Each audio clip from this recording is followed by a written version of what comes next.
अंकित कुमार सिंह, मैं प्रयागराज से। हमारे कोचिंग का नाम है AK कोचिंग सेंटर। एड्रेस है अछोला मोड़, मोनाई, अवता मेजा, प्रयागराज। मोबाइल नंबर है 7054121312। आज हम चैप्टर देखेंगे मिरर, दर्पण देखेंगे। दर्पण के प्रकार होते हैं दो, समतल दर्पण, गोलीय दर्पण। और आज हम देखेंगे अवतल दर्पण द्वारा प्रतिबिंब का बनना। कुल 6 स्थिति होती है। और हम सबसे पहले अपने बच्चों से पूछते हैं गोलीय दर्पण कितने प्रकार का होता है। ये हमारे सारे बच्चे बैठे हैं जो कि सुबह चले आते हैं 5 बजे, कोचिंग हमारी चलती है। तो चलो हम सबसे पहले चलते हैं गर्ल्स की तरफ, और तुम खड़ी हो जाओ। चलो आप बताओ गोलीय दर्पण कितने प्रकार का होता है? 2 प्रकार का होता है, उत्तल दर्पण, अवतल दर्पण। ठीक है, आप बैठ जाइए, आप खड़े हो जाइए। आप हमको बताइए अवतल दर्पण वह गोलीय का दर्पण डिफिनेशन बताइए एक बार। वह गोलीय दर्पण जिसका परावर्तक पृष्ठ अंदर की ओर दबा होता है, अवतल दर्पण कहलाते हैं। ठीक है, बैठ जाइए, आप खड़े हो जाइए। उत्तल दर्पण आप जानते हैं? Yes sir. उसको डिफाइन करिए।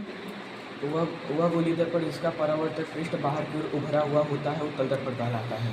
बैठ जाओ। अभी पता चला कि गोलीय दर्पण 2 प्रकार का होता है, बच्चे तैयार किए हैं। 2 प्रकार का होता है गोलीय दर्पण, अवतल दर्पण और उत्तल दर्पण। चलो हम 6 केस देखते हैं, कुल 6 स्थिति हम देखेंगे अवतल दर्पण में। वस्तु की स्थिति, किरण आरेख, प्रतिबिंब की स्थिति, प्रतिबिंब की प्रकृति। तो सबसे पहले अमन आ जाए यहाँ पे और हमको बताएं। यहाँ आ जाओ बेटा, आप खड़े रहिए। आप ये बताइए, केस फर्स्ट आपको बताना है अवतल दर्पण द्वारा प्रतिबिंब का बनना। वस्तु की स्थिति, पहले केस में वस्तु कहाँ रहता है? जब वस्तु अनंत पर स्थित है। और उसके बाद है प्रतिबिंब की स्थिति, प्रतिबिंब की स्थिति फोकस तल पर। उसके बाद है प्रतिबिंब की प्रकृति, वास्तविक तथा उल्टा। उसके बाद है प्रतिबिंब का आकार, अत्यंत छोटा। ठीक है, आप बैठ जाइए। नेक्स्ट आ जाए केस सेकंड बताओ। चलो तुम खड़े हो जाओ, आ जाओ, आओ। चलो केस सेकंड बताओ। केस सेकंड में आपके सामने 6 कॉलम है जिस पर टिक लगा है। आप बताइए बारी बारी से। वस्तु की स्थिति क्या होगी? वस्तु की स्थिति अनंत तथा सी के बीच। प्रतिबिंब की स्थिति सी तथा एच के बीच। बहुत बढ़िया। प्रतिबिंब की आकृति वास्तविक उल्टा, प्रतिबिंब का आकार वस्तु से छोटा। ठीक है, आप बैठ जाइए। चलो केस थर्ड तुम आ जाओ। चलो तुम केस थर्ड बताओ। सारे बच्चे हमारे 6 केस तैयार कर लिए हैं। तुम ये 6 हेडिंग है। आप 6 में जो जिस पे टिक लगा है बताइए। वस्तु की स्थिति वक्रता केंद्र पर, प्रतिबिंब की स्थिति वक्रता केंद्र पर, प्रतिबिंब का प्रकृति वास्तविकता उल्टा, प्रतिबिंब का आकार वस्तु के बराबर। ठीक है, बैठ जाइए। केस फोर्थ चलो तुम बताओ, पीछे से आ जाओ।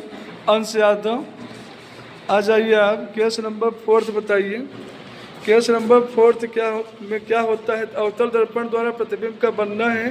केस 4 में वस्तु की स्थिति क्या होगी? वस्तु की स्थिति वक्रता केंद्र तथा मुख्य फोकस और प्रतिबिंब की स्थिति? प्रतिबिंब की स्थिति अनंत तथा वक्रता केंद्र। प्रतिबिंब की प्रकृति वास्तविक तथा उल्टा। प्रतिबिंब का आकार वस्तु से बड़ा। ठीक है, बैठ जाइए। केस नंबर 5 आप बताइए आके।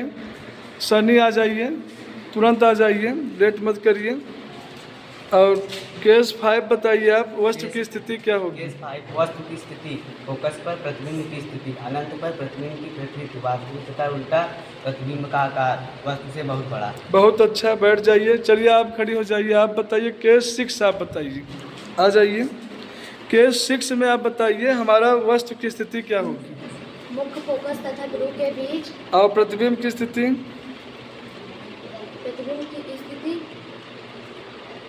प्रतिबिंब की स्थिति है केस नंबर 3। आपको केस नंबर 6 में बताना है क्या होगा? दर्पण के पीछे। और प्रतिबिंब की प्रकृति? आभासी तथा सीधा। और प्रतिबिंब का आकार? वस्तु से बड़ा। ठीक है। 6वें केस में प्रतिबिंब की प्रकृति क्या होती है? आभासी होती है। चलिए आ जाइए, आप खड़े हो जाइए। और अब आपको बताना है, अब हम अगला देखेंगे उत्तल दर्पण है। उत्तर दर्पण में उत्तल दर्पण अब है। उत्तल दर्पण द्वारा प्रतिबिंब का बनना कुल 2 स्थिति होती हैं।